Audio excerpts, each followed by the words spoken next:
lùi lặng bé nắng là lê lê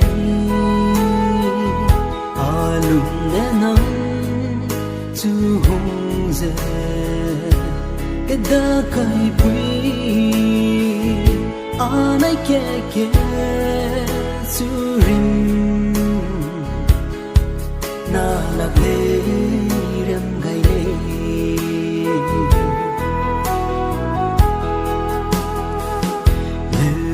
nắng luôn rây tê ta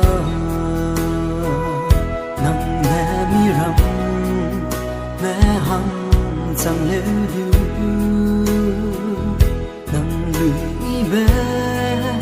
y bê sau đây là lê dẫu để không chỉ ra lời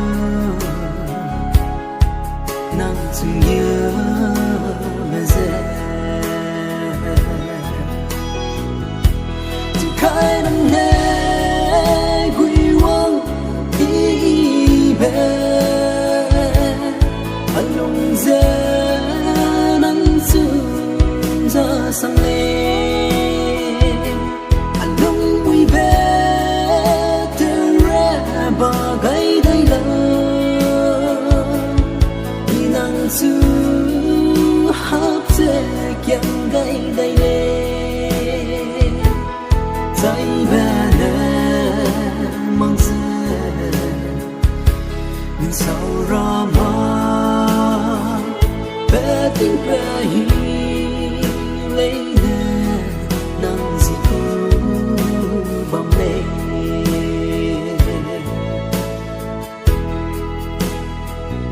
hà lụa nè vui dễ bầm lê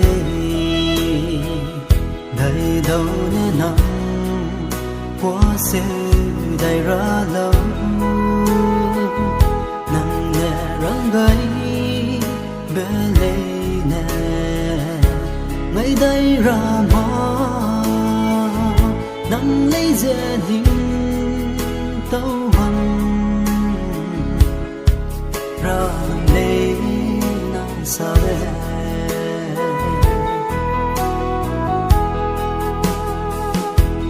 mi lune hè đuôi vùng dê lo bóng bóng lê